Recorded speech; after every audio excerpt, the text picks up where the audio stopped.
And welcome to Arts Talk Online. I'm Bill Roberts. I'm Jennifer Boudreau. We're here in front of the Walterdale Playhouse, just off of White Ave.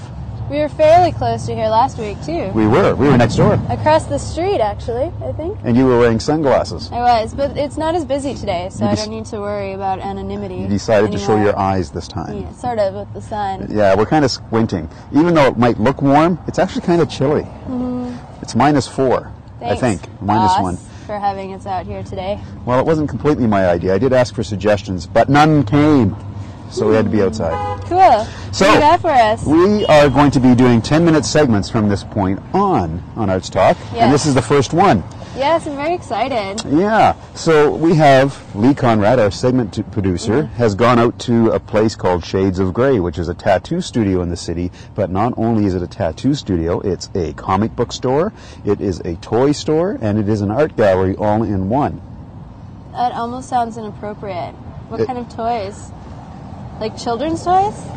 No, cool. Collectible toys. Or weird? And not adult toys. Collectible toys. Okay, so like comic books, Star Trek-y, yeah, superhero collectible stuff. toys like Spider-Man and Superman and those kind of toys. Cool. So we're actually going to, and by the way, the interviews with Shane Turgeon, who is the gentleman that's putting on the big comic book expo and toy collectible show coming up on April 1st. I have been giving Lee stocking tips so that he can get really close to our Mr. Delancey and Julia Benz. So rumor possibly has it that you and I might be able to be at that show also. So in which be case, prepared for I will that. train you to stock properly as well. So let's throw it over to Lee and watch this wonderful interview.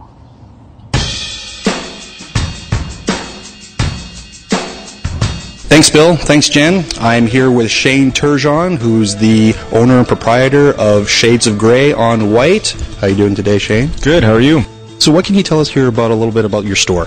We are pretty much the world's only tattoo, toy, comic book shop and art gallery. We're all we're into super nerdy stuff around here, and we figured we'd put it all into one upscale location and in a place unlike anywhere else. So, I mean, there's over 70 shops in this city, but we're one that really stands apart. How is it that you came about actually getting this location and establishing yourself here in Edmonton? There's been a combination of a lot of different things. I've been putting on tattoo events for Lucasfilm for several years, and I've been running a website dedicated to Star Wars tattoos for over 12 years. And in doing that, I realized there was a huge crossover between geek and tattoo culture. And also, as being the promoter of the Edmonton Collectible Toy and Comic Book Show, I noticed that there was a lot of people coming to that show who were heavily tattooed and everything else. And I'm like, there's something to this. And I wonder if we put everything into like a super upscale location that combined all of it, how well it would work. And it's worked very, very, very well for us. Is it primarily your own, or do you have partners that you work with? I've been collecting and dealing for almost 20 years now, or over 20 years now. So in doing that, I've managed to build quite an inventory of stock of my own. But we also realized that, the stuff that I'm into isn't what everyone else is into. So we do have some consignment partners who helped us in our first year, kind of fill the store and everything like that. But we're slowly building our own inventory of different things. But yeah, we just try to have as much variety in the store as possible. So what kind of oddball pieces do you have here in the store that you can just strike out as being like, I can't believe they made that? I think the oddest thing that I have in the store right now would be the combination here of the Vanilla Ice doll. Like, I know he was popular in the 90s and everything, but really, a Vanilla Ice doll? But beside that, we have the Donnie and Marie Osmond dolls, and somebody got the Donnie doll signed by Donnie Osmond.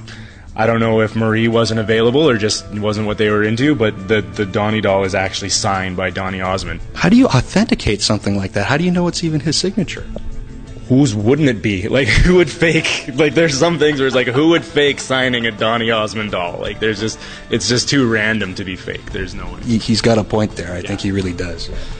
Fun stuff. What else have you got lined up in the store? This is a Mike Zeck and Bob McLeod Craven's Last Hunt page from Spectacular Spider-Man 191. Craven's Last Hunt was one of the most amazing and groundbreaking stories to ever come out of the 1980s. So what would you think is the coolest thing that you have here in the store? Would it be this display right here of all the Joes? I'm pretty proud of our G.I. Joe selection. I mean, I'm a huge G.I. Joe fan. I have G.I. Joe tattoos, and so it's something that I'm really passionate about. But we have a phenomenal selection of G.I. Joe stuff in here, like a whole bunch of original figures still in the original packaging, lots of complete figures, and some very rare stuff like pieces from Brazil.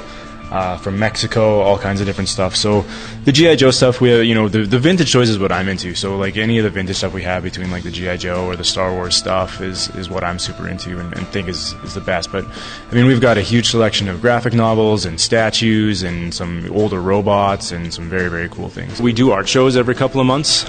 We have one tying in conjunction with the show actually on the 1st. On March 30th, we're having a supervillains art show, which is just tattooers doing a whole bunch of different paintings of their favorite supervillains. So we've had a variety of different art shows. We've had the Art of Akira exhibit. We've had Black Velvet pop culture paintings from an artist from North Carolina. Lots of different stuff, and we do have a lot of guest tattoo artists coming in to spend a week with us here and stuff like that. So we're always doing something different here at the shop to keep things interesting.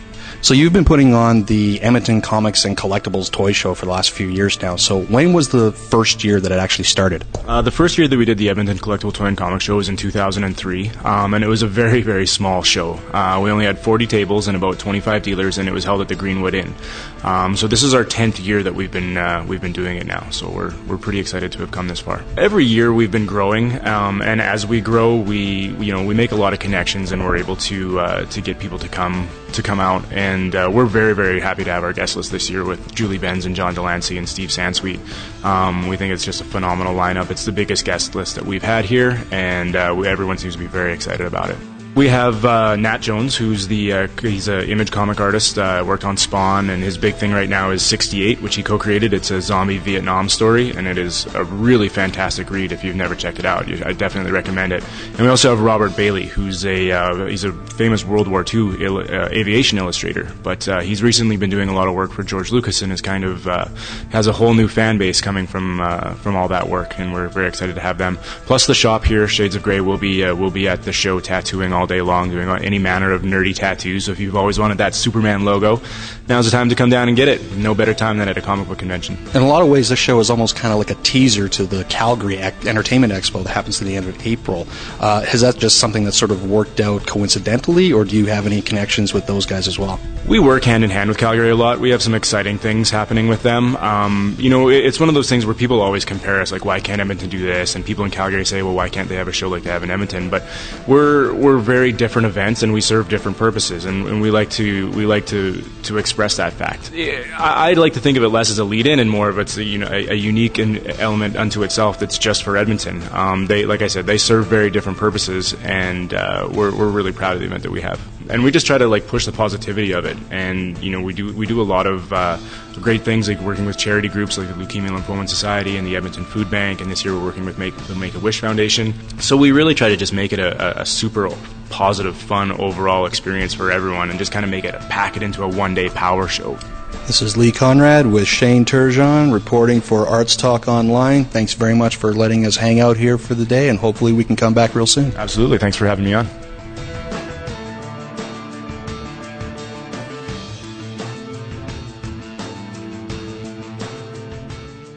Great segment from Lee again. Yes. You're welcome, Lee. Yeah, that was excellent. It is so neat to see everything that this gentleman Shane had in his shop. So you can go there and get a tattoo, buy a collectible, buy a comic book, look at some art, do it all in one shot. Yes, I'm surprised that more women aren't there all the time, because it's very cool. When are you going to get your first tattoo? I don't have the pain tolerance for that. And it would have to be something that I would really love. And I don't think I've fallen in love with anything for longer than a year that I would want on my body, besides my love. Okay then, let's move on. Behind us is a firefighter, by the way. It's a statue right next door to the Walterdale. Why don't you tell me what your events are? I'm going on to events right now. The Art Gallery of Alberta. The Art Gallery of Alberta presents Art School Banff 1947. So at the Art Gallery downtown on number 2 Sir Winston Churchill Square, they're having a special event. I guess the event is the starting point of this exhibition is a photograph from 1947, which was done by Bill Gibbons from the faculty of Banff. And that runs until June 3rd. So head down to the Art Gallery. It's $12.50 for adults. Children 6 and under are free. Seniors and students are $8.50 down at the Art Gallery. We also have the Citadel putting on God of Carnage. That sounds exciting. That sounds interesting. Yeah. It's apparently a 2009 Tony Award winner for Best Play. This outrageous comedy introduces us to two sets of parents who meet after their sons have a fight at school. An encounter that seems good-natured at first swiftly digresses into a hilariously bad manners and complete comedic chaos. So that's at the Citadel. And funny. Runs March 10th to April 1st in the Shocker. So you can get tickets right at the Citadel. Go to their website, citadeltheater.com. Awesome. And I just have one ladies' night, much anticipated, is filming next week, finally, directed by Brett Manilek and written and produced by Amanda Bladen. So hopefully Arts Talk will get to be on set on their pre-light day and take you around and take you behind scenes in another film set. So that'll be really fun. I'm looking forward to that as well. Fun stuff. This has been Arts Talk Online, our first 10-minute segment. Yes, I hope you enjoyed it. Short and sweet. I'm Bill. Jennifer. See you next time. See you later.